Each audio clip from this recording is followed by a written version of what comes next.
ये strategic management का chapter number 17 शुरू कर रहे हैं, role of intermediaries in fund raising, right? ठीक है।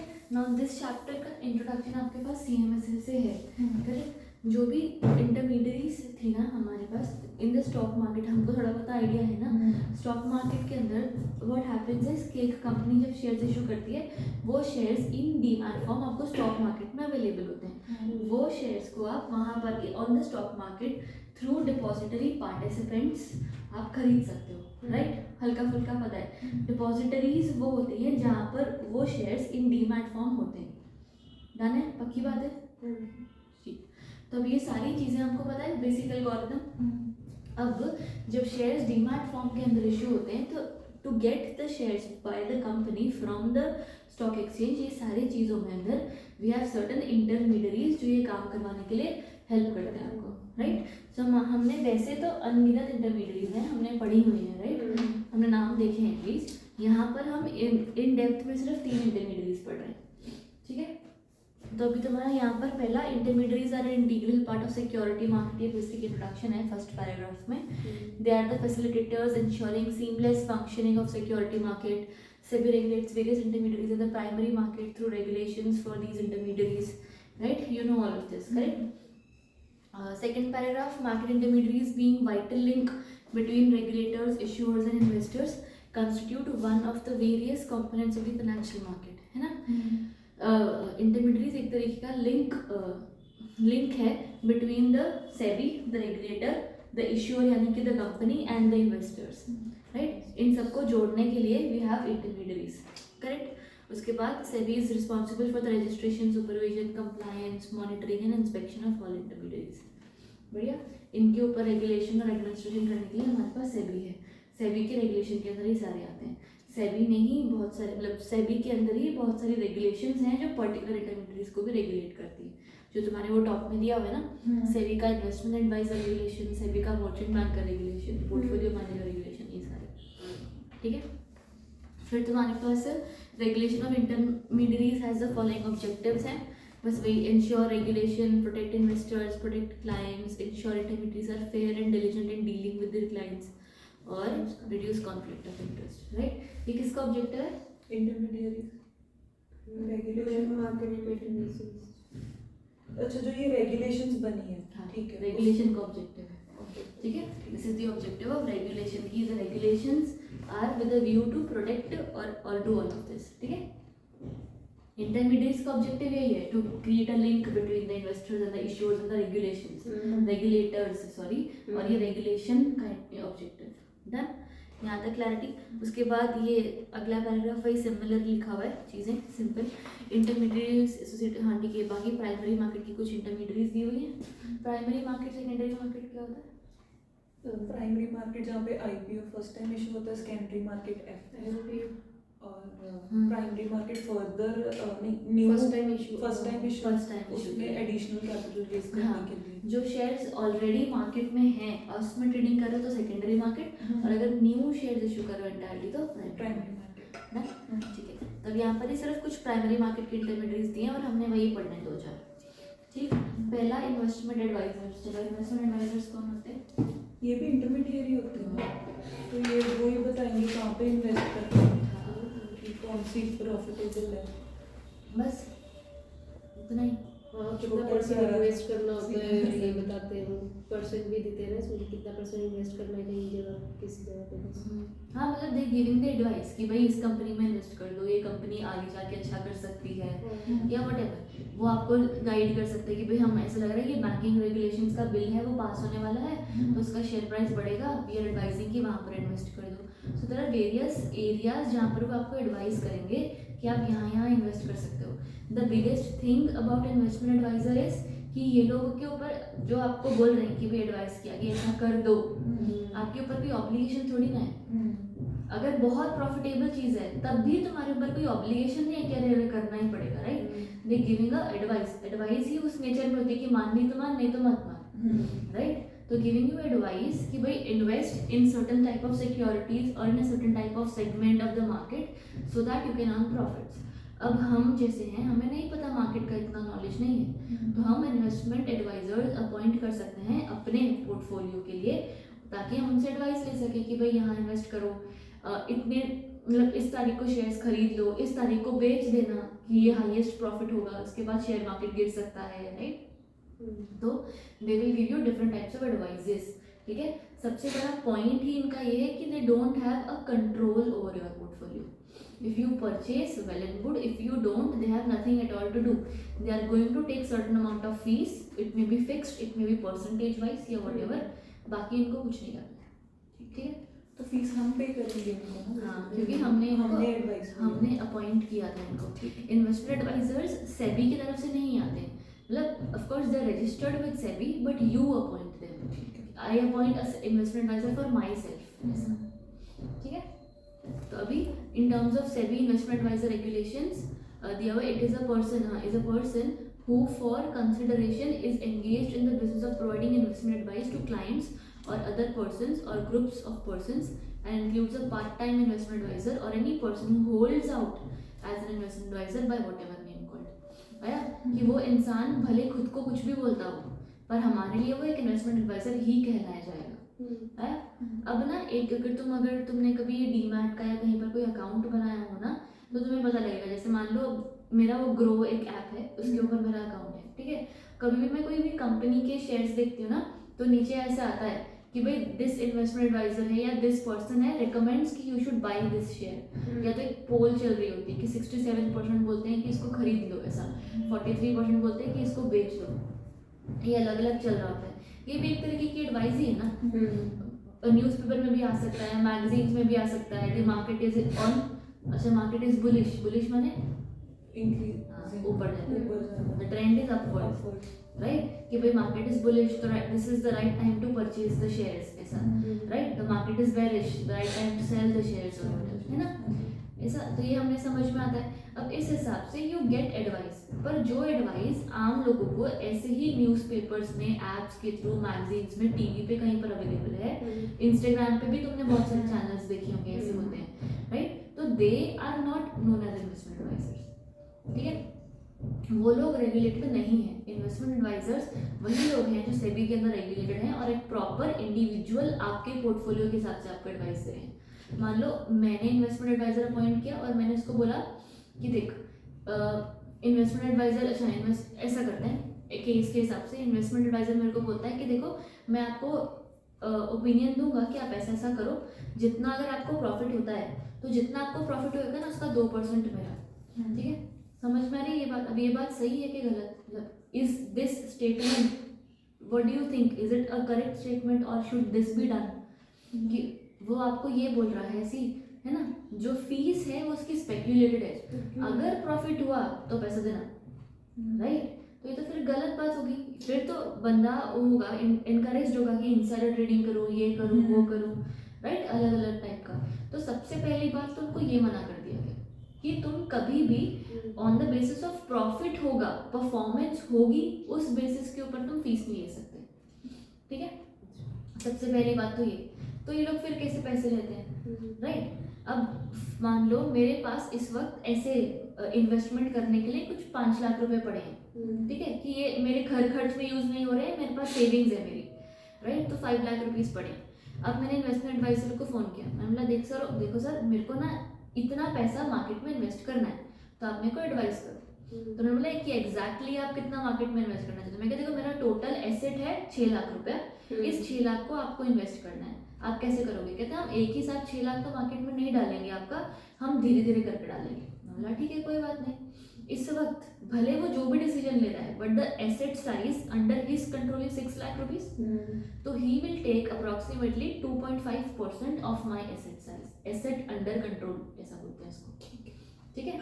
तो उस हिसाब से लेते हैं, या तो दे टेक अ फिक्स्ड फी, उनका डिपेंड करता है कि वो दोनों में से कुछ भी हो सकता है। ऐसा नहीं कि whichever is higher whichever is lower, नहीं, इफ परसेंट है तो परसेंट, इफ फिक्स्ड है तो फिक्स्ड। इसमें सिर्फ इसमें इन्वेस्टमेंट एडवाइजर की बात करें, ठीक है। वैसे अलग अलग उनकी चीज़ होगी। 2.5 वो फिक्स्ड है कि जस्ट एग्जांपल दिया आपने? नहीं, 2.5 है। फिक्स्ड है। 2.5 है, और एक फिक्स्ड मतलब वो अमाउंट है, कुछ 1 लाख रुपए, 1.5 लाख रुपए कुछ लेते हैं हम। ठीक है। पढ़ेंगे हम, देखते हैं आगे एग्जैक्टली क्या आता है। मेरे को भी आई डोंट नो कि सही याद है कि नहीं। चलो second paragraph, we who is an investment adviser का सेकंड पैराग्राफ पढ़ रही हूँ मैं। Means investment advice means advice relating to investment in investing in purchasing, selling और अदरवाइज डीलिंग इन सिक्योरिटीज, है ना। And advice on investment portfolio containing securities whether written, oral और through any means of communication for the benefit of the client and includes financial planning, right. कैसे भी हो सकती है, phone पे बोल दे कि अच्छा सुन इतने शेयर्स खरीद ले, इतने शेयर्स बेच दे, हो सकता है। अब वन ऑफ माई, इसमें ना ये भी होता है, जैसे one of my friend he has an investment adviser, वो उसको प्रॉपर एडवाइस करते हैं और वो साल की कुछ इतनी फीस भी लेते हैं। अब वो बंदा इस बंदे को मैसेज करता है व्हाट्सएप पे कि भाई इस कंपनी के शेयर्स खरीद लेना। कई बार अगर कभी उसको ऐसा आ गया मेरी याद, तो he forwards that message to me कि भाई तू भी खरीद लेना, मुझे बोला है तो, ठीक है, राइट। तो ये यहाँ पर दिस कैन हैपन, एडवाइस में दिस कैन हैपन। आपको किसने बोला है खरीद ले, आप में हमारा भला चाहते हो, तुम भी खरीद लो, तुम भी मेरे को बोल दो, राइट, ऐसा हो सकता है। सो दिस कैन हैपन, बस यहाँ पर इतना वो लोग बोल रहे हैं कि they just advice you to purchase. अरे कुछ ऐसा नहीं ना इसमें अंदर। Advice exclusively related to non security market which is regulated by sectoral regulators through registration is outside the scope of these regulations. इसका मतलब simple, advice exclusively related to non security market. तुमने मुझे एडवाइस किया कि अरे ma'am gold का price ऊपर जाने वाला है, फटाफट ले लो, ये क्या है? तुमने मेरे भले के लिए तुमने मुझे एडवाइस किया, इन्वेस्टमेंट की एडवाइस की, पर क्या ये गोल्ड सिक्योरिटीज है? नहीं। ठीक है। अगर फिजिकल गोल्ड का मान लो तुमने मेरे को, या गोल्ड का ETF या ऐसा कुछ बोला होता तो that was a different thing, right. तो कोई और एडवाइस करोगे अगर नॉन सिक्योरिटी वाली, तो वो ऑफ कोर्स इन्वेस्टमेंट एडवाइजर के अंडर नहीं आएगा, है ना। ठीक है। फिर तुम्हारा है, हाँ, is outside the scope and however advice on portfolio which contain securities और investment products is covered in the scope of these regulations and includes financial planning. हाँ ठीक है, सेम चीज। नेक्स्ट जो बोला भाई, जो मैंने बताया था ना, newspaper, magazines, electronic, broadcasting, telecommunications, media, widely available कोई अगर चीज़ है, पब्लिकली अवेलेबल है, तो वो भी इसके अंदर नहीं है, ठीक है। ठीक है। अब इन्वेस्टमेंट रेगुलेशंस, ये तो रेगुलेशंस के बारे में ही बताया। In terms of IEA regulations, a person shall not act as investment advisor or hold itself as investment advisor unless he has obtained registration। हमारा सेकंड पैराग्राफ उसका सिर्फ मार्क कर लेना। आ गया? अगला ये क्वेश्चन देख लो एक बार। Whether insurance agent or insurance broker is exempted from obtaining registration under IEA rules। IEA यानी कि इन्वेस्टमेंट एडवाइजर। ऑब्वियस क्यों? तुम बताओ ना, व्हाट डू यू थिंक, होगा ना एग्जेम्प्ट? क्यों? क्योंकि वो तो इंश्योरेंस इंश्योरेंस है, वो सिक्योरिटीज नहीं है। वो नॉन सिक्योरिटी में एडवाइस कर रहा है, तुम्हें बोल रहा है कि भाई तुम ले लो रजिस्ट्रेशन अंडर इंश्योरेंस वाला कुछ, राइट। तो that insurance is not a security of a security market, right. तो वो IEA के अंदर नहीं आएगा, भले तुम्हें वो प्रॉपर एडवाइस कर रहा है, फाइनेंशियल प्लानिंग कर रहा है, बेनिफिट करवा रहा है, पर वो IEA के अंदर नहीं है, ठीक है। और whether a person acting in multiple capacities such as insurance agent, pension advisor, mutual fund distributor etc. is exempted from obtaining। अभी तो multiple capacities में काम कर रहा है, फिर ये तो आ सकता है। क्यों? क्योंकि सिक्योरिटीज के लिए भी बता रहे हैं, तो इसको इस वाले पे एक बार रीड कर लो। Multiple capacities such as insurance, pension, mutual fund, planning to expand his or her scope of activities to include investment advice on other financial products or engage in financial planning of the client may be registered and regulated under IEA for advising on such other financial products or financial planning of the client। okay, easy। अब ये responsibilities इन्होंने वो बनाई थी, तो responsibilities है investment adviser की। क्या रिस्पॉन्सिबिलिटी होगी? एक्ट इन फिड्यूशियरी कैपेसिटी, ठीक है, इजी। जो फिड्यूशियरी वाला एक मार्क कर लो। फिर उसके बाद shall not receive any consideration by way of remuneration or compensation in any other form from any person other than client being advised in respect of the underlying products or securities for which advice is provided।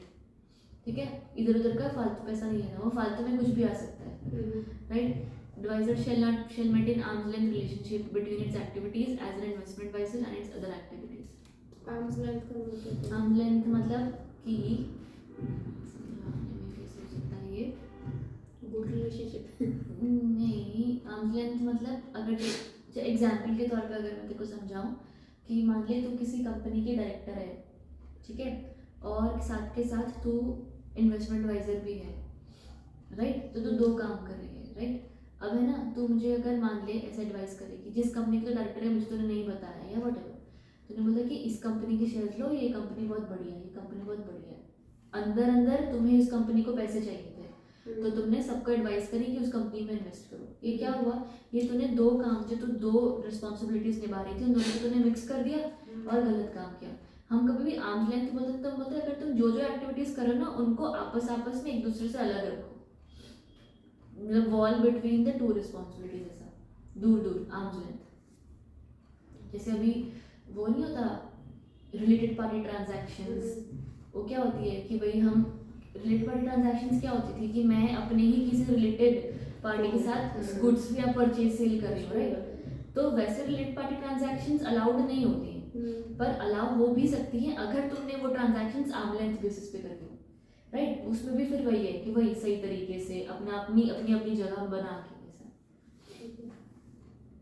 ठीक है। तो arm length basis पे काम हो रहा है। फिर adviser is also engage in activities other than investment advisory service shall ensure that its investment advisory services are clearly segregated from its other activities. वही सेम हुआ, right? फिर advisors shall ensure that in case of any conflict of interest of the investment advisory and other activities, such conflict of interest shall be disclosed to the client.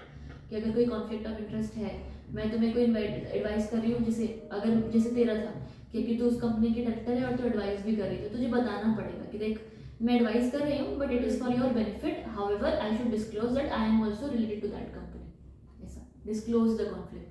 अगर interest है तो disclose करना है ना, disclose करना है बस, हाँ एक इसी बात। फिर shall not diverge any confidential information, वो तो चलो है ही, सबका प्राइवेसी सब रखो। फिर adviser shall not enter into any transaction on its own account which is contrary to its advice given to the clients for a period of 15 दिन from the date of such advice. खुद वो advice 15 दिन के लिए नहीं कर सकता है, ऐसा है कुछ, मुझे ये पॉइंट नहीं समझ। उल्टा उल्टा, मैंने तेरे को बोला खरीद ले और मैंने बेच दिया, अच्छा कॉन्ट्ररी काम नहीं कर सकती। अगर मैंने एडवाइस किया खरीदो, आई विल आल्सो खरीदो, ठीक है। I can not do it contrary to what I have advised. अब जैसे कि मेरे हैं कुछ कम से कम कुछ 100 लोग हैं जो मुझसे एडवाइस लेते हैं, मैंने 100 के 100 को बोल दिया खरीदो खरीदो खरीदो खरीदो, प्राइस बढ़ गया मैंने बेच दिया।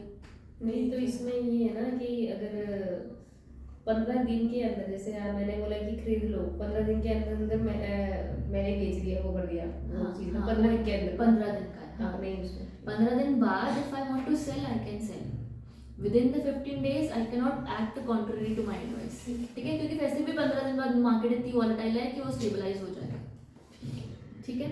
उसके बाद तुम्हारा क्या है, हाँ, should always follow KYC procedure. फिर abide by the code of conduct, shall not act on its own account knowingly to sell securities or investment products, to purchase securities or investment products from a client। अच्छा, मतलब investment adviser हो ना तो तुम मेरी securities अपने आप खरीद बेच नहीं सकते, तुम्हारे पास वैसे भी हक नहीं है, वो आएगा ही नहीं, right. In case of change in control of investment adviser prior approval from SEBI shall be taken. अब चेंज इन कंट्रोल का क्या मतलब होता है, इन्वेस्टमेंट एडवाइजर एक इंसान इंडिविजुअल ऐसे जरूरी नहीं है, कंपनीज भी होती है, इन्वेस्टमेंट एडवाइजरी कंपनीज होती हैं, तो उनका कंट्रोलिंग स्टेक की बात करें कि अगर उनकी कंट्रोलिंग स्टेक में चेंज आया तभी भी आपको सेबी को बताना है, ठीक है। Investment adviser shall furnish to SEBI information and reports as may be specified by the SEBI from time to time, हाँ ठीक है, and it shall the responsibility of the investment adviser to ensure compliance with the certification and qualification requirements at all. Done है। फिर तुम्हारा आगे क्या है, हाँ, आर्टिफिशियल इंटेलिजेंस यूज करते हो तो वही abide by the law and ensure compliance, ठीक है। इतने सारे याद भी नहीं करना, 5-6 रिड्रेसल ऑफ क्लाइंट ग्रीवियंस। अच्छा, तुम्हें याद है एक बार CMSL में हमने एक चीज़ पढ़ी थी स्कोर के बारे में, क्या था वो? कंप्लेन होती है, वेबसाइट होती है, उस पर कंप्लेन कर सकते हैं हम जो भी इशू है, फिर वो अथॉरिटी वो करती है 45 डेज की 30 ऐसा कुछ, हाँ, उसके हाँ, रिस्पॉन्स आता है। एक वो पूरा प्रॉपर एल्गोरिथम बना हुआ है, ऑनलाइन प्लेटफॉर्म है जहाँ पर पहले जाके वो खुद कंपनीज को शायद इन्फॉर्म करते थे, फिर अगर कंपनीज रिस्पॉन्ड नहीं करती तो फिर ऊपर केस आता था, वो पूरा हमने बनाया था साइकिल, ठीक है। तो अगर कोई भी रिट्रेसल, अगर क्लाइंट ग्रीवियंस है तो उसका रिट्रेसल करना है, तो पहले आप इंटरमीडियरीज को बोलोगे, वो जो कंप्लेंट होगी ना वो स्कोर प्लेटफॉर्म पर ही रजिस्टर होती है, बस उसको पहले इंटरमीडियरी एड्रेस करता है। If the intermediary does not then it might go to the higher authorities. ठीक है, अब यहाँ इंटरमीडिएट भी मतलब कोई भी इंटरमीडिएट कोई भी नहीं जिसको मैं कंप्लेन करूँ, अगर तू इन्वेस्टमेंट एडवाइजर है, तेरे खिलाफ मुझे कोई कंप्लेन है, मैं स्कोर पर तुझे वो कंप्लेन बताऊंगी और तू स्कोर पर ही मेरे को वो कंप्लेन का सुझाव दे देगी। ठीक है, मतलब मैं तेरे को कंप्लेन ऑफिस में आके नहीं बताऊंगी, स्कोर पर ही बताऊंगी। तो मतलब उससे होगा क्या, पब्लिकली रहेगी वो कंप्लेन कि भाई इतने टाइम के लिए इसकी कंप्लेन ओपन थी, इसने एड्रेस नहीं करी, तो तुझे भी उस चीज़ का डर लगेगा। ऐसा हो जैसे तूने ऑफिस में देखा होगा कि टिकट रेज करते हैं, बस ये वही है टिकट रेज करना। ठीक है, an investment advisor shall address client grievance promptly but not later than 21 calendar days from the date of the receipt of grievance। ठीक है, पहला तो यही बोला 21 दिन के अंदर अंदर जवाब। Investment adviser shall have adequate procedure for expeditious grievance। expeditious मतलब शाबाश। A client grievance is pertaining to financial products in which investment have been made based on investment advice shall fall within the purview of the regulator of such financial product। ठीक है, regulator of the financial product is nothing but, हम लोग यहाँ पर यही बात कर रहे हैं कि भाई जो भी क्लाइंट ग्रीवियंसेस है related to the product in which investment has been made. अच्छा, जिस भी सिक्योरिटीज या कुछ को भी अगर आपने खरीदा है, अगर ऐसा मेरे को समझाने की बात आई तो, अगर एक इन्वेस्टमेंट एडवाइजर ने एडवाइस किया है कि इस कंपनी के शेयर्स खरीदो, ठीक है, अगर हम वो खरीदते हैं तो उसके अंदर उस प्रोडक्ट में अगर कोई प्रॉब्लम है, the one who is the authority to regulate the product is the stock market, है ना। कहीं पर कुछ प्रॉब्लम आती है वो लिस्टेड सिक्योरिटी में, है ना। स्टॉक मार्केट के पास सारे सिक्योरिटीज लिस्ट होती हैं, तो उस लिस्टेड सिक्योरिटी में अगर कोई प्रॉब्लम आती है तो stock market is the one who is going to take care of it. On the contrary, अगर आपने एडवाइस किया हो कि इस म्यूचुअल फंड में इन्वेस्ट करो, तो then the mutual fund is the one authority which is taking care of it, right. तो इस हमने यही बोला हुआ है कि अगर प्रोडक्ट के अंदर प्रॉब्लम है तो जिस मार्केट का वो प्रोडक्ट है उस मार्केट को एड्रेस करना होगा प्रॉब्लम को। ठीक है, client grievances pertaining to financial products in which investment has been made based on investment advice shall fall within the purview of the regulator of such financial product।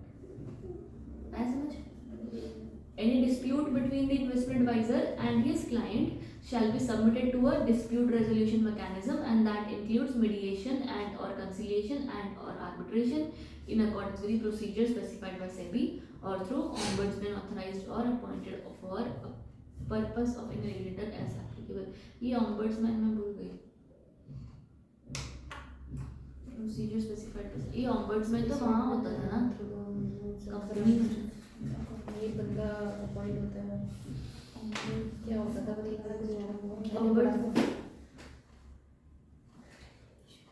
भूल गया ना, ये मेरे को भी देखना होगा, नाम करके रख देते हैं।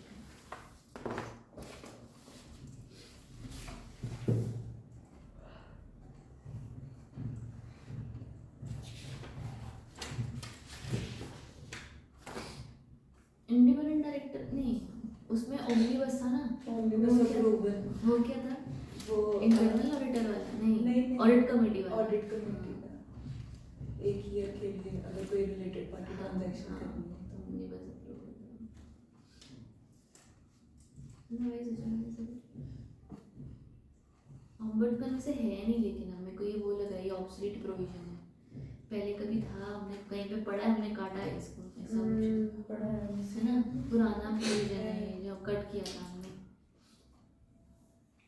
CMSL में था। हाँ था, तभी तो वो आ नहीं रहा, नहीं तो याद आ जाता। हाँ ठीक है, अभी उन्होंने स्कोर्स के बारे में बोला हुआ है पूरे डब्बे में नीचे, continuous pursuit of protection of interest, scores के थ्रू सेबी ने लॉन्च कर रखी है ये साइट, इसके थ्रू आपका रिड्रेस होता है सारा प्रॉब्लम। और सेम पॉइंट्स दिए हुए हैं, reduce end of uniform timelines for redressal within 21 days, introduction of auto routing of complaints to the concerned regulated entity to eliminate time, monitoring of the timely redressal, providing 2 levels of review, first review by the body if the investor is dissatisfied, then resolution provided by the concerned regulated entity, second review by SEBI if investor is still dissatisfied after the first review। ये पूरा हमने पढ़ा था, बस यहाँ पर again याद करने की जरूरत नहीं है, बट ये हमको हल्का हल्का याद आ रहा होगा ना, कैसे सब पढ़ा था पूरा। 10 days हाँ, में उधर जाता है, फिर वहाँ 15 ऐसे, हाँ। फिर 10 days में मेरा तो बड़ी बहुत बड़े पड़ा था। फिर हमने पूरा साइकिल साइकिल बनाया था यहाँ पर, बड़ी पूरा वो टैप करेंगे तो नीचे खुलेगा, ऐसा सब ड्रॉ किया था।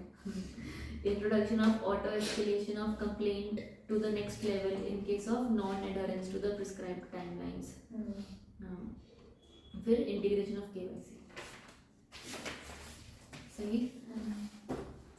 बाकी एक नॉन इंडिविजुअल इन्वेस्टमेंट एडवाइजर है, नॉन इंडिविजुअल यानी कि कंपनी, तो वो कंपनी अपने कंपनी के अंदर एक कंप्लायंस ऑफिसर यानी कि CS अपॉइंट करेगा, ठीक है, ताकि एक इन्वेस्टमेंट एडवाइजर भी सेबी के रेगुलेशन से कंप्लाई कर पाए। चेक होएगा ना उसका भी। मुझे थोड़ा समझ नहीं आया। इन्वेस्टमेंट एडवाइजर एक इंसान, आदमी भी हो सकता है, एक कंपनी भी हो सकती है। एक नॉन इंडिविजुअल यानी कि एक कंपनी इन्वेस्टमेंट एडवाइजर अपनी कंपनी में कंप्लायंस ऑफिसर अपॉइंट करेगा। ठीक है। ये कहाँ लिखा है? Non individual that is company नहीं लिखा है appointment of compliance officer, appointment of compliance इसमें है नहीं, इसका नहीं है।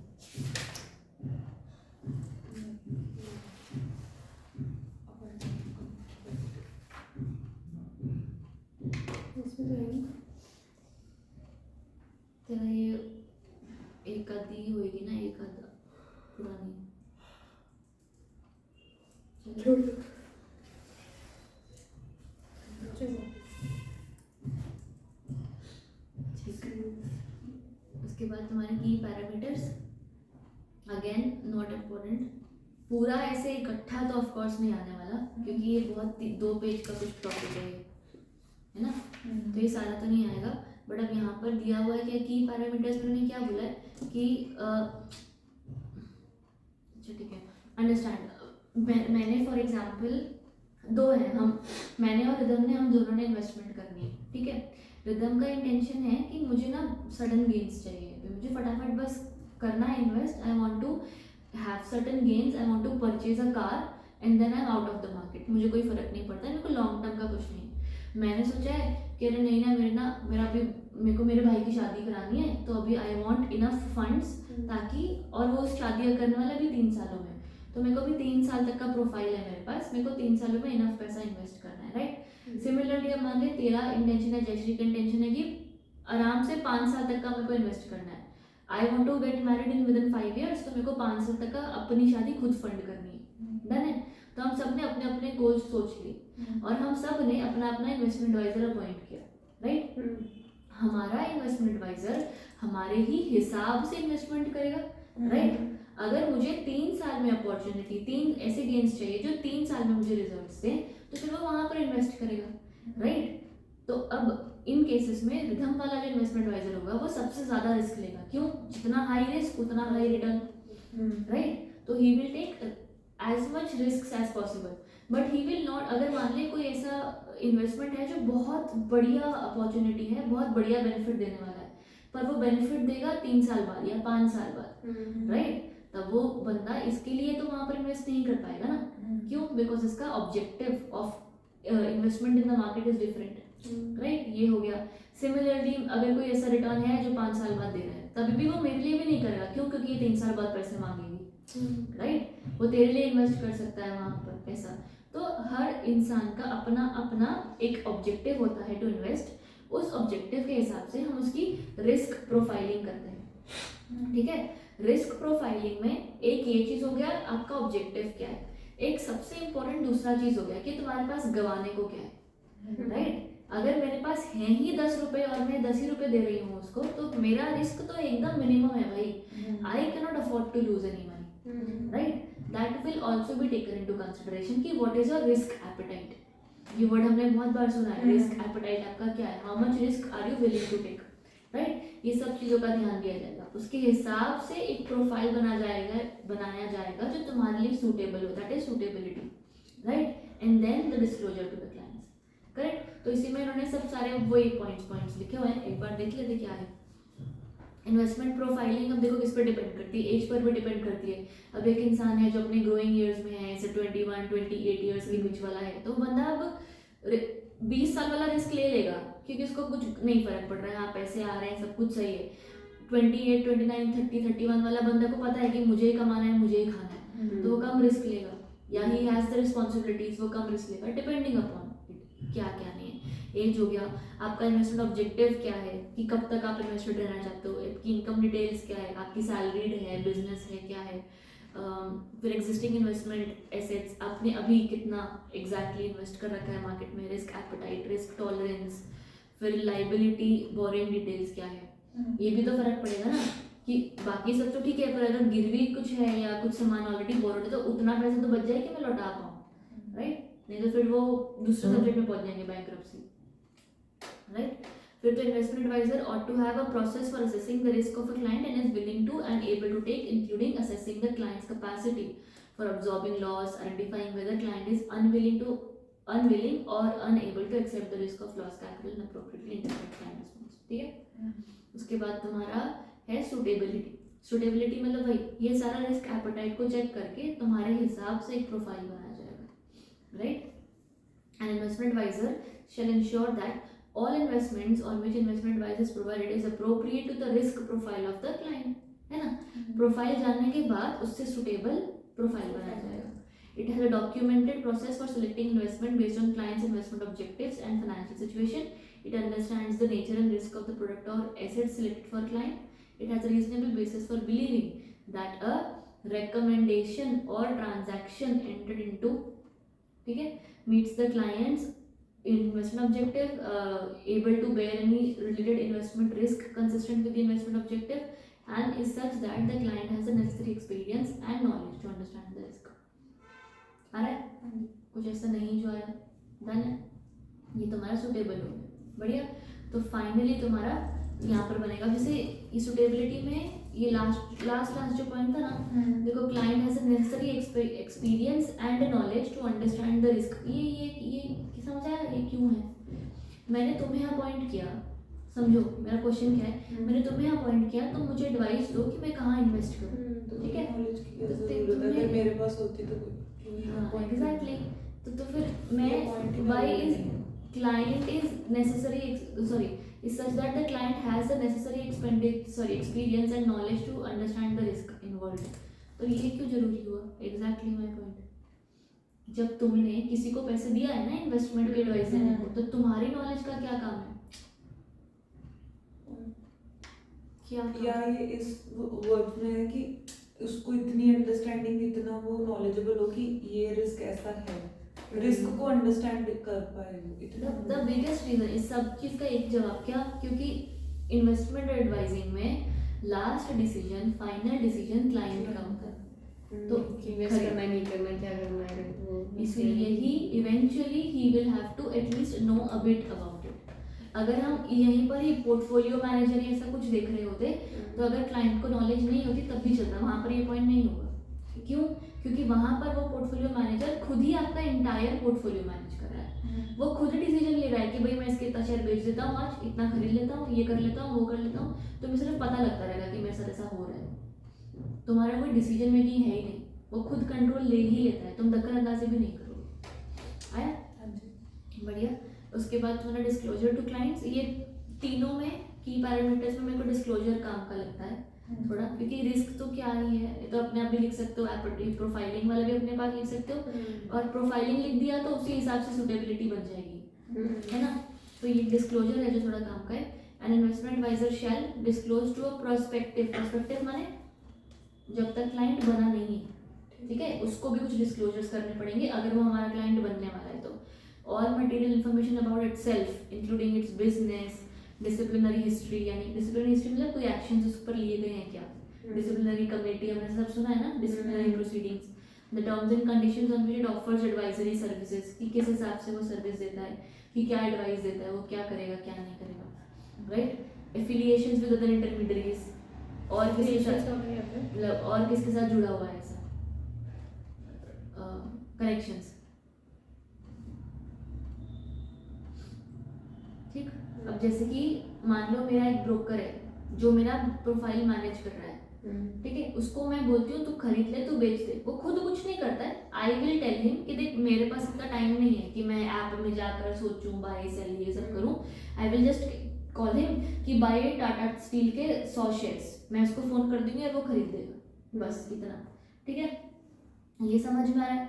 अब यहाँ पर हो क्या रहा है, मेरे को इन्वेस्टमेंट एडवाइजर का फ़ोन आता है कि भाई सुनो, आप है ना ऐसा करो, टाटा स्टील में 30,000 तक का इन्वेस्टमेंट कर दो, ठीक है। मैंने पूछा अच्छा क्या प्राइस चल रहा है, बोलता है 160 रुपये। मैं कहा ठीक है। फिर मैंने उसको फ़ोन किया, मैं क्या ऐसा कर, तो ना 30 शेयर्स खरीद ले। ये हुआ क्या, मैंने यहाँ से फ़ोन किया और वहाँ उसको फ़ोन किया कि भाई ऐसा पूरी ट्रांजैक्शन हो गई।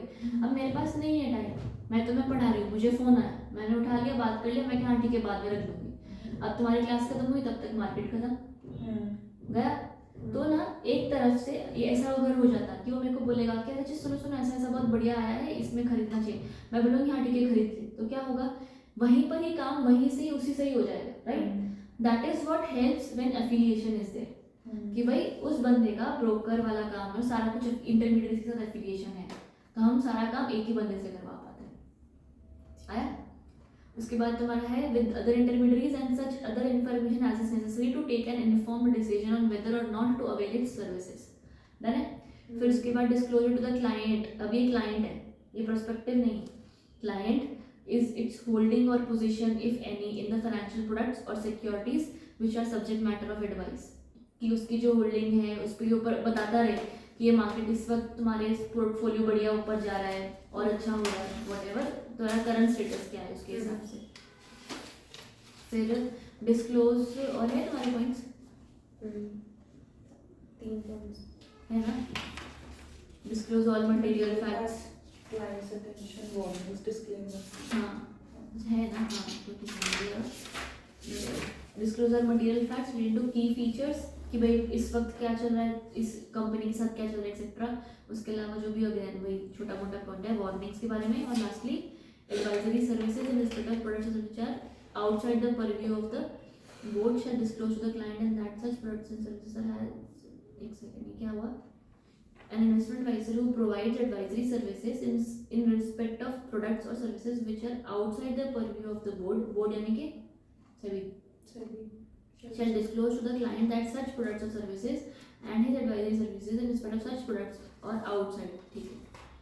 And no recourse from SEBI shall be available, कि भाई इसमें कुछ गड़बड़ हुई तो SEBI का कुछ नहीं है अंदर, तो देख लेना भाई अपने हिसाब से तो करना है कि नहीं करना है ना। हर चीज़ के बारे में आप बता दो।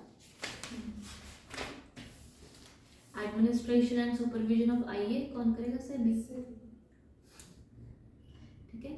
अब एक चीज़ और है, अब जैसे कि अगर पहले अपना वो था सीएस के तौर पर अगर मैं बात करूँ तो एमसीए है, राइट। एमसीए को बोला कि भाई कंप्लायंस करना है कंपनीज को, तो ध्यान रखना है सब। तो एमसीए ने बोला कि ठीक है, एक प्रोफेशनल्स बनाते जो हमारे सीएस के नाम से जाने जाएंगे, ये लोग सारा कंप्लायंस का ध्यान देंगे।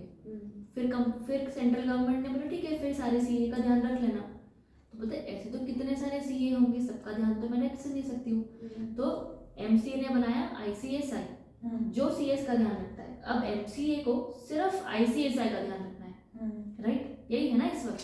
सिमिलरली कितने सारे इन्वेस्टमेंट एडवाइजर्स हैं, तो सेबी कितने सारे इन्वेस्टमेंट एडवाइजर्स का ध्यान रखेगा। तो उन्होंने भी बनाया एक IAASB, investment adviser administration and supervisory body, जो सारे आईए का ध्यान रखेगा और सेबी IAASB का ध्यान रखेगा।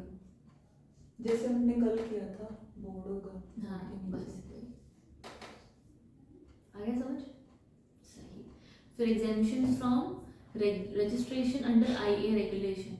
अब जो इंसान आईए के अंदर काम कर रहा है उसको तो रजिस्ट्रेशन लेनी है, जो नहीं कर रहा है उसको नहीं लेनी है, राइट। तो बस घुमा फिरा के वही होगा। Any person who gives general comments in good faith, वो पब्लिकली, वो तो आईए है ही नहीं, है ना, तो उसको नहीं लेनी है।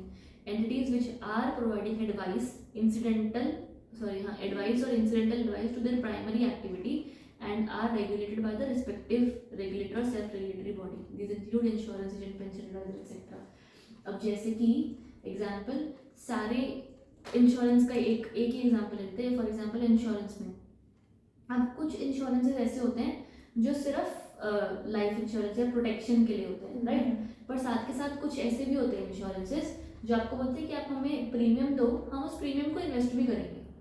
तो वैसे भी इंश्योरेंस एजेंसीज करती है प्रीमियम इन्वेस्ट, बट यहाँ पर वो आपको बोल रही है कि आपका ग्रोइंग फिर होगा कि इफ़ वी इन्वेस्ट, कल को अगर हमें कोई प्रॉफिट होता है तो we will share that profit with you, ऐसा। तो उसमें भी वो एडवाइस कर रहे होते हैं कि भाई हम यहाँ इन्वेस्ट करेंगे या ये काम करेंगे वो काम करेंगे, सिक्योरिटी से डील कर रहे हैं, बट उनकी प्राइमरी एक्टिविटी ये नहीं थी, प्राइमरी एक्टिविटी इंश्योरेंस थी। तो एक बात ये होगी, दो चीज़ों का ध्यान रखना है कि आपकी प्राइमरी एक्टिविटी ये नहीं होनी चाहिए, सिक्योरिटी मार्केट नहीं होनी चाहिए। दूसरा बात कि आप किसी और के थ्रू रेगुलेट हो रहे हैं, तो इंश्योरेंस वाले IRDAI के थ्रू रेगुलेट भी हो रहे हैं, प्राइमरी एक्टिविटी इंश्योरेंस भी है, तो फिर वो इसके अंदर नहीं आएंगे। सिमिलरली पेंशन एडवाइजर्स हैं, म्यूचुअल फंड्स वाले अगर म्यूचुअल फंड्स के अंदर रेगुलेट हो रहे हैं, यहाँ पर नहीं आएंगे। IA के अंदर रेगुलेशंस पे नहीं आएंगे। Advocate, solicitors, law firms, Solicitor क्या होता है ये? ये एक तरीके का ब्रिटिशर वर्ड है फॉर एडवोकेट, ऐसा मान लेते हैं। एडवोकेट ही होते हैं बस। ये जो तुमने सुना ऐसे वर्ड बैरिस्टर लग गया, ऐसा बैरिस्टर ऐसा वर्ड सुना है? ये पुराने वर्ड्स हैं जो यूज किए जाते थे इन द ब्रिटिशर्स एरा। तो ये these are the ones who are advocates, but they mostly are not the ones जो कोर्ट में जाके लड़ते हैं। वो जैसे लॉयर्स और एडवोकेट में भी फर्क होता है ना, पता है? एडवोकेट जो जाके कोर्ट में लड़ता है, लॉयर वो जो कोर्ट में जाके लड़ नहीं सकता है, बाकी आपका सारा लीगल काम कर देगा पर जज के सामने पेश नहीं हो सकता। सॉलिसिटर्स भी सिमिलर होते हैं, लॉयर्स की तरह होते हैं, ठीक। उसके बाद तुम्हारे any stock broker, portfolio manager, merchant banker, जो IA अभी जैसे पोर्टफोलियो मैनेजर है, वो पोर्टफोलियो मैनेजर के रेगुलेशंस में रिलेटेड है, तो IA के रेगुलेशंस में नहीं आएगा। एंड एनी फंड मैनेजर और म्यूचुअल फंड। बढ़िया, इतना आया ये से मैं, ठीक है।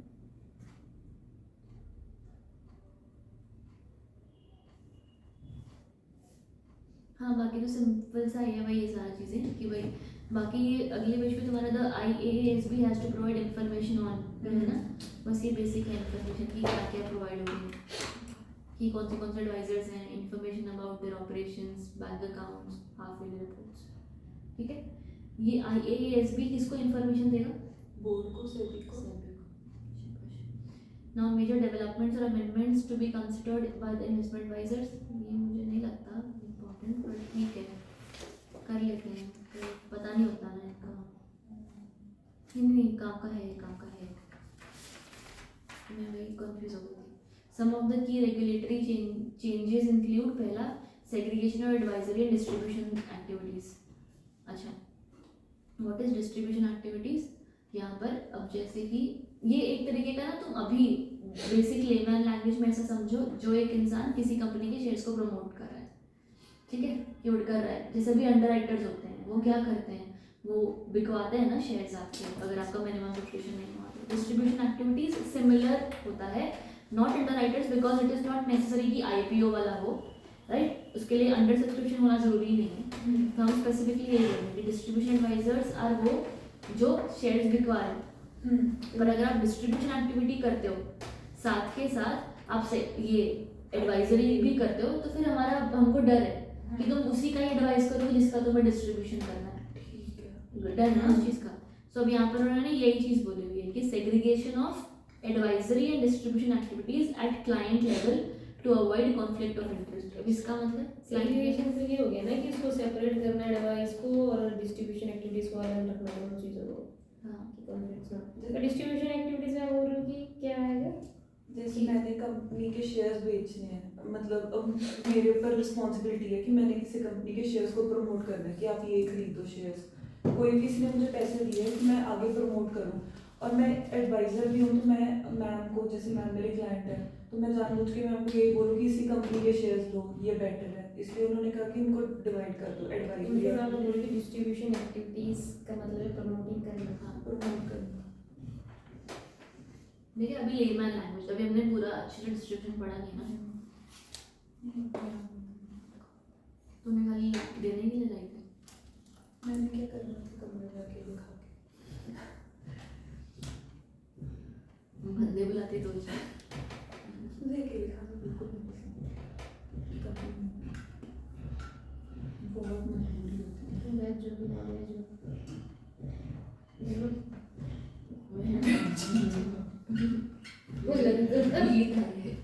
ये वीक था। ठीक है, बुला लेते खा लेते। बहुत खाना नॉन वेज एक टाइम तक, मेरे दादाजी ने बहुत खिलाया बहुत मतलब ठीक ही पहले भी प्रॉपर वो ताए काटना और बेच वाले फिर बाद में रियलाइजेशन हुई चलिए पढ़ेंगे पहले आइए खत्म करते हैं फिर एक ब्रेक लेंगे। Segregation of advisory and distribution activities. तो वही हमने बोला। अभी ध्यान से देखो पूरी लाइन क्या लिखी है, एडवाइजरी एंड डिस्ट्रीब्यूशन एक्टिविटीज में क्लाइंट लेवल का उन्होंने सेग्रीगेशन रखा है। इसका मतलब एक इंसान क्या दोनों काम कर सकता है? दोनों एक इंसान डिस्ट्रीब्यूशन और एडवाइजरी दोनों काम कर सकता है। हाँ कर तो सकता वही तो बोले उसमें कि सेग्रीगेट रखो। सेग्रीगेट करो मतलब कर सकता होगा तो ही अलग अलग रखे। अब क्लाइंट लेवल मतलब क्लाइंट लेवल मतलब क्लाइंट को सर्विस देने के टाइम सेग्रीगेशन होना चाहिए इन दोनों एक चीज़ों का। वैसे तो काम ही उसका वही है फिर। हाँ क्लाइंट लेवल क्लाइंट लेवल मतलब अगर मैं रिदम को एडवाइजरी सर्विस दे रही हूँ तो उसको सिर्फ एडवाइजरी दूंगी। अगर मैं तुम्हें डिस्ट्रीब्यूशन सर्विस दे रही हूँ तो मैं तुम्हें सिर्फ डिस्ट्रीब्यूशन दूंगी। एक इंसान को दोनों चीज़ नहीं देनी, ठीक है? इसलिए क्लाइंट लेवल तक आपका सेग्रीगेशन होगा। आप दोनों काम करो, शाबाश, कोई बात नहीं, वेरी गुड। पर जिस इंसान को जो एक्टिविटी दे रहे हो, जो एडवाइस दे रहे हो, वो वही वाली एडवाइस होगी, उसको दूसरी एडवाइस नहीं जाएगी, ठीक है? He can be either your this client और दैट क्लाइंट, राइट? एक उन्होंने ऐसा बोल दिया, पर उसके साथ उन्होंने एक और चीज़ बोली कि अगर आप एक इंडिविजुअल आदमी वाले इन्वेस्टमेंट एडवाइजर हो तो आप दोनों काम कर ही नहीं सकते। सॉरी मतलब उसको डिस्ट्रीब्यूशन वाला काम करना ही नहीं है, राइट? हाउएवर अगर आप एक नॉन इंडिविजुअल हो तो वही कि client level and group level सब जगह पे सेग्रीगेशन करो, ठीक है? तो shall have client level segregation at group level for investment. At group level मतलब कम client level at group level. चलो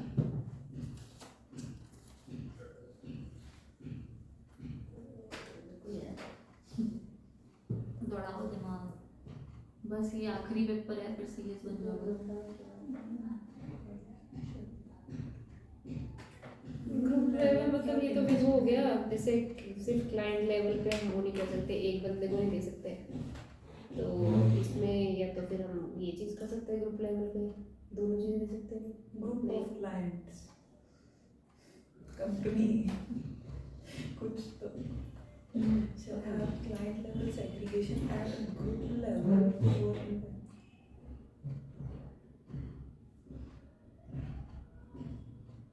ये बोल रही है कि एडवाइजरी कंपनी है, इंडिविजुअल नहीं है, तो वो क्लाइंट को दोनों तरफ सेग्रीगेशन रखेगी। ग्रुप लेवल मतलब क्लाइंट एंड नाम कंपनी बोल क्या बोली? कि जो एडवाइजरी है वो इंडिविजुअल नहीं है, तो कंपनी है एक, वो कंपनी जो क्लाइंट लेवल पे क्लाइंट पे वही सेग्रीगेशन डिस्ट्रीब्यूशन का वो रखेगी, सेपरेशन। क्लाइंट लेवल तो रखेगी ना, वो तो समझ आ गया। ग्रुप लेवल क्या है? एट ग्रुप लेवल ये बनवा जाए ग्रुप ऑफ कंपनीज। शाबाश, एग्जैक्टली। यही तो बोल हाँ वापस पूरा कर अभी इसको। मतलब client level segregation at group level for investment advisory। अब ना ग्रुप ऑफ कंपनीज, राइट? अब ऐसा आई विल जस्ट रास्ता दिखा रही हूँ कि अगर मान लो एक कंपनी है, उसकी एक सब्सिडरी कंपनी, तो और वो दोनों मिलके ये काम करते हैं, एडवाइजरी सर्विस देते हैं, राइट? तो फिर अगर मैं ऐसा कहूँ कि एच और एस होल्डिंग सब्सिडरी, राइट?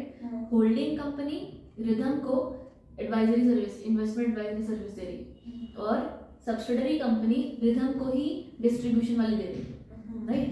ये चलेगा, कंपनी अलग अलग हो गई।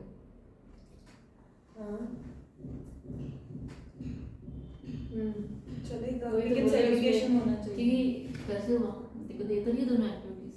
तो बट अलग अलग है ना, कंपनी अलग है। होल्डिंग और सब्सिडी अलग नहीं होते शायद, फिर नहीं दे पाएंगे। नहीं दे सकते। दोनों अलग अलग हैं, दैट इज करेक्ट। इसलिए उन्होंने बोला कि जो सेग्रीगेशन है वो ग्रुप लेवल पे होगा, यानी कि एक कंपनी होल्डिंग है तो उसकी सब्सिडरी भी एक इंसान को वही सेम सर्विस नहीं दे सकती है। अगर एक इंसान को पूरे ग्रुप से अगर इन्वेस्टमेंट एडवाइस का सर्विस मिल रहा है तो उस कंपनी से रिलेटेड कोई भी और company, subsidiary, associate, holding, joint जो भी है, मतलब उस ग्रुप के अंदर कोई भी और बंदा उस इंसान को वो सेम सर्विस नहीं देगा। लेकिन अभी हमने बोला तो है कि अगर वो कंपनी है तो सेग्रीगेशन कर सकते हैं, तो फिर ये holding- सेग्रीगेशन कर सकते हैं ना, वही तो पॉइंट है कि सेग्रीगेशन करना है कि आपका जो सेग्रीगेशन है वो क्लाइंट लेवल तक होगा, इंडिविजुअल क्लाइंट लेवल तक होगा। एक इंसान को सेम सर्विस नहीं मिलेगी, भले तुम्हारी कंपनी से या तुम्हारी ही किसी भी और ग्रुप कंपनी से वो सेम सर्विस नहीं मिलेगी। ठीक है। आया समझ? पक्का? हम्म। ठीक है। तो अगर एक इंडिविजुअल इन्वेस्टमेंट एडवाइजर है तो वो डिस्ट्रीब्यूशन का काम कर ही नहीं सकता। एक इन्वेस्टमेंट एडवाइजर इंडिविजुअल नहीं है, कॉर्पोरेट इन्वेस्टमेंट एडवाइजर है, तो वो चाहे तो डिस्ट्रीब्यूशन का काम कर सकता है, पर वो उस चीज़ को, अपनी एक्टिविटीज़ को दोनों को अलग अलग रखेगा। जिस इंसान को वो इन्वेस्टमेंट एडवाइस दे रहा है उसी इंसान को वो डिस्ट्रीब्यूशन एडवाइस नहीं देगा। अगर एक company x limited investment advice देती है पर्सन ABCD को, जो भी है ए पर्सन को, राइट, और वही ए पर्सन को सिर्फ वापस हमें डिस्ट्रीब्यूशन एडवाइस भी देनी है, तो मैंने बोला कि ठीक है मेरी एक और कंपनी है Y, उससे ले लो, पर उससे भी नहीं ली जा सकती। पूरी की पूरी अगर मान ली ग्रुप है, एक X एक Y एक Z, तीनों XYZ नहीं दे सकते हैं कोई भी तरीके की same service to a person जिसको एक सर्विस ऑलरेडी मिल रही है। Segregation at client and group level.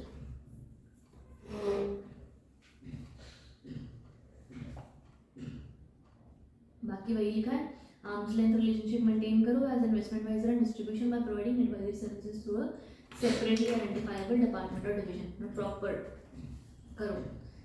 एक कंपनी के अंदर दोनों काम हो सकते हैं, पर दोनों बंदों के पास, दोनों डिपार्टमेंट में क्लाइंट अलग अलग होंगे। यहाँ पर ABCD है तो वहाँ पर EFGH होंगे, सेम बंदे नहीं हो सकते। ठीक है। फिर implementation service is nothing but execution. अभी कि अगर हम ऐसा कर रहे हैं, इन्वेस्टमेंट एडवाइजर्स कर रहे हैं, तो उसको कैसे क्या नाम है उसको, कि भाई कैसे आपकी एडवाइस को इम्प्लीमेंट करवाना है, राइट, एग्जीक्यूशन कैसे होगा।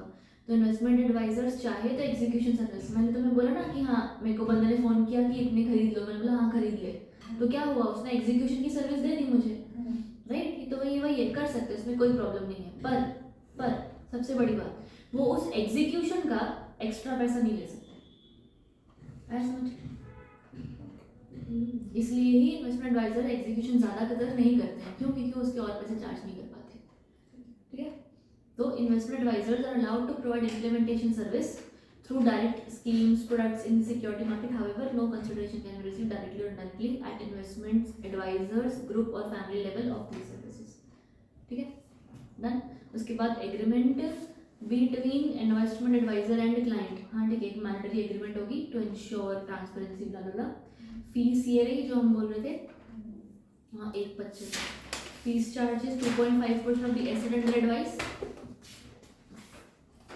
नहीं लिखी, manner specified by the SEBI. अच्छा यहाँ पे मैंने है वो डब्बे में, अच्छा ठीक है।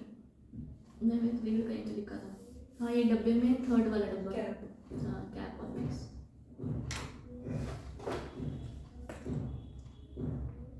नेक्स्ट पेज पे क्या तेरा मिल गया? मिल गया। एलिजिबिलिटी क्राइटेरिया, तेरा एलिजिबिलिटी क्राइटेरिया कहाँ है? उसके बाद फीस के बाद An investment advisor shall maintain a deposit of such sum as specified by SEBI. The deposit shall be maintained with a scheduled bank marked as lien in favor of a body or a body corporate recognized by SEBI for the purpose of administration and supervision of investment advisors. कुछ समझ आया? Eligibility criteria का bullet point number 1 नहीं है ना तेरा, अलग है ना? Maintained with the scheduled bank as a lien in the favor of body or corporate. eligibility criteria for registration as an investment advisor including net worth of 15 lakh for non-individual and 5 lakh for individuals. Individual investment advisor or principal officer of non-individual investment advisor. अलग है थोड़ा वही मैं देख रही थी ना, हमारा अलग ये वाली बुक तो अभी आई है ना आपकी Registration. ये मई वाली पब्लिकेशन है, मई 25 शायद।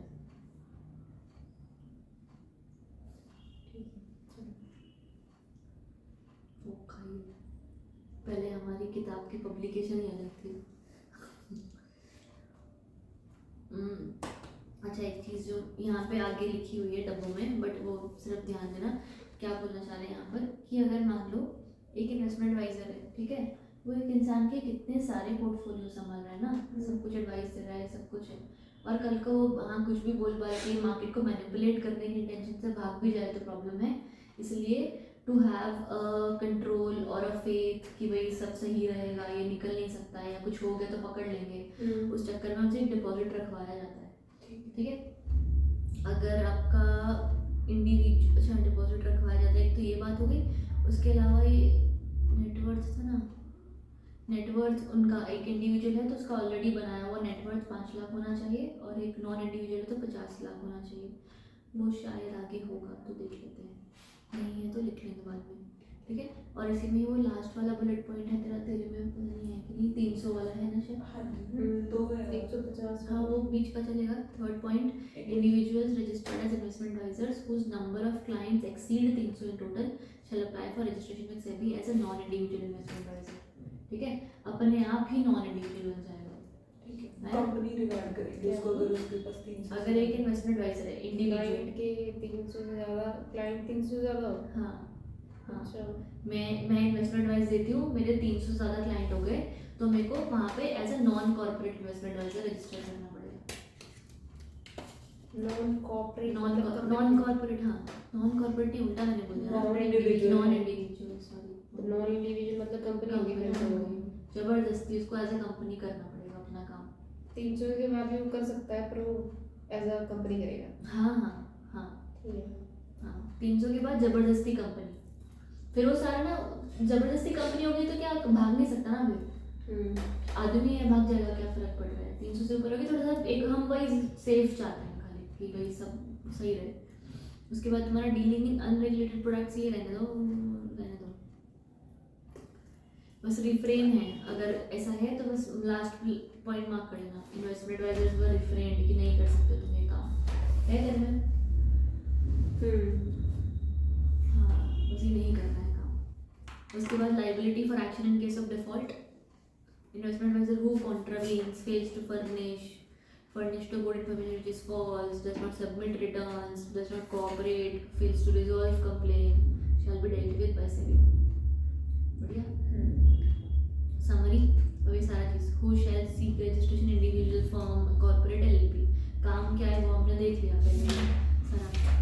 क्वालिफिकेशन उसकी वही graduate, post graduate, whatever, to maintain a deposit as specified, cap on fees, या तो एक फिक्स्ड फीस होगी 1,25,000 की, या तो एसेट अंडर मैनेजमेंट की, सॉरी एसेट अंडर एडवाइस की होगी अपनी वो 2.5%, ठीक है। उसके अलावा एग्रीमेंट होना चाहिए, रिस्क प्रोफाइलिंग करनी पड़ेगी आपको, एग्जीक्यूशन आप कर सकते हो बिना पैसे लिए, ग्रीवियंस इक्विटी में सॉल्व कर देना, सेग्रीगेशन प्रॉपर होगा फैमिली ग्रुप लेवल तक, 300 के ऊपर इंडिविजुअल आईए नहीं होगा, fees trials, free trial, sorry free trial मतलब जैसे कि एक बार देख लो मेरी डिवाइस लेके, ऐसा नहीं करना। रिसीविंग फीस इन एडवांस ले सकते हो, ओनली अप टू 2 quarters, ठीक। फिर receipt of fees in cash not allowed, display of complaints on website करना पड़ेगा आपको, requirement of principal officer in non individual entity and principal associated with advice और research. ये प्रिंसिपल ऑफिसर और principal ये वो पर्सन एसोसिएटेड, ये वो है कि मतलब एक जो नहीं जैसे हमने पढ़ा हुआ है कि एक बंदा मेन मैनेजर कि कौन पर्सन है, ऑथराइज्ड पर्सन, बस ये वो कि एक होएगा जो डेजिग्नेटेड आदमी होगा। बाकी मेंटेनेंस भी हमारा डब्बा और लंबा है, मेंटेनेंस ऑफ रिकॉर्ड। उसके बाद तुम्हारा मर्चेंट बैंक, इसको बंद करें, न्यू वीडियो रिकॉर्ड करते हैं, यहाँ से शुरू करेंगे।